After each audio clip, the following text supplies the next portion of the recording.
ఆయన నిన్న ఏదో మాట్లాడుతా 4,500 కోట్లు తీసుకొచ్చి అభివృద్ధి చేశానని చెప్తున్నాడు. నీ మాయ మాటలు, నీ హరికథలు ఎవడు వినేవాడు లేరని కూడా నేను చెప్తా ఉన్నా. 5 ఏళ్ళు నీకు అధికారం ఇచ్చి 4 సార్లు గెలిపిస్తే నువ్వు పోయి ప్యాకాట్ ఆడుకోవటానికి, క్యాష్ను ఆడుకోవటానికి నీకు టైం ఉన్నంత ప్రజల మీద ఎప్పుడన్నా దృష్టి పెట్టావా? మేము అన్ని ఫండ్స్ తెస్తేనే 2,600 కోట్లు పనిచేశాను.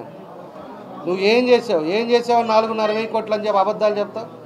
పచ్చి అబద్ధాలు మాట్లాడటం, అమాయకులుగా మాట్లాడటం, లేకపోతే చీరలు వేయటం, నేను 5,000 ఇస్తా, 10,000 ఇస్తాను, అవినీతి డబ్బులు ఇవ్వటం, ఇవన్నీ కూడా ఎవరు నమ్మే పరిస్థితులు లేరు.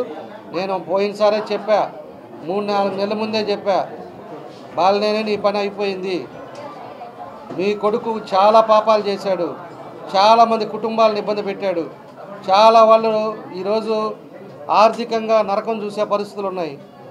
వాళ్ళు చిన్న రోజుకి 500 సంపాదించుకునే వాళ్ళ జోలికి కూడా వెళ్ళాడు, డాక్టర్ల జోలికి వెళ్ళాడు, వ్యాపారస్తుల జోలికి వెళ్ళాడు. అన్నీ నీకు కూడా తెలుసు. స్థలాల జోలికి వెళ్ళారు, 2 గ్రానైట్ వాళ్ళ జోలికి వెళ్ళారు. నీ ఇష్టారాజ్యంగా దోచుకొని ఈరోజు నీ ఇష్టం రాజ్యంగా చీరలు, చొక్కా ప్యాంట్లు అమ్మితే నీకు ఓట్లేస్తారనుకుంటున్నావా? దోచుకున్న డబ్బుని ఏ విధంగా చేసావో, ఏ విధంగా ఈరోజు పంచుతున్నావో అందరికీ తెలుసు. అభివృద్ధి అనేది ఏం చేసావో 4,500 కోట్లు అంటున్నావు కదా, పేపర్ పెట్టు. నేను ఇంటింటికి నేను బుక్లెట్ ఇస్తున్నాను రేపు. నేను ఏం చేశాను, ఏ డివిజన్కి ఏ రోడ్డు వేసానో కూడా నేను బుక్లెట్ ఇస్తున్నా. ఈ 5 సంవత్సరాల్లో నువ్వేం చేసావో నువ్వు కూడా పాంప్లెట్, బుక్లెట్ అయ్యి. ఒక్కో డివిజన్కి 5 కోట్లు 6 కోట్లు పని చేస్తే ఒక్క డివిజన్లో ఒక్క పని చేయలే నువ్వు.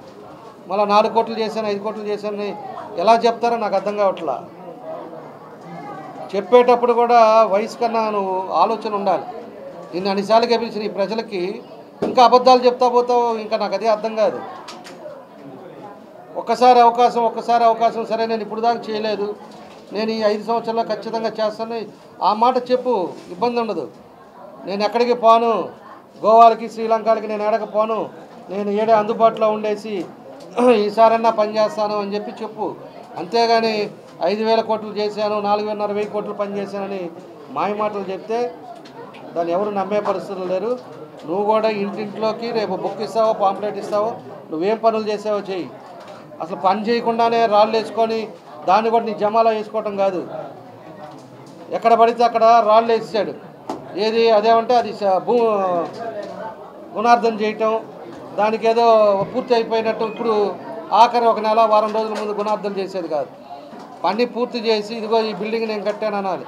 అంబేద్కర్ భవన్ నేను కట్టా, ఈ కాలనీలో ఎన్టీఆర్ కళాక్షేత్రం నేను చేశా, నేను గర్వంగా చెప్తా. రోడ్లు చేశాం, డ్రింకింగ్ వాటర్ ఇచ్చాను, అదేవిధంగా దేవుడి చెరువు పార్క్ చేశాను. ఈ డివిజన్లో చేసి నేను గంటాపరంగా చెప్తున్నా. నువ్వు రాయేసుకున్నావుగా అంబేద్కర్ భవన్ నువ్వు చేసావని చెప్పు ప్రజలకి. నువ్వు డబ్బు తీసుకొచ్చి అంబేద్కర్ భవన్ చేశానని చెప్పు, నీకు దమ్ముంటే. ఎందుకు మాయ మాటలు, అబద్ధాలు?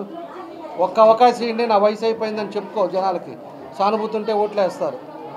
అంతేగాని చేసినట్టు అబద్ధాలు ఆడితే మాత్రం ఎవరు నమ్మే పరిస్థితి లేరని చెప్పేసి కూడా నేను తెలియజేస్తా ఉన్నా.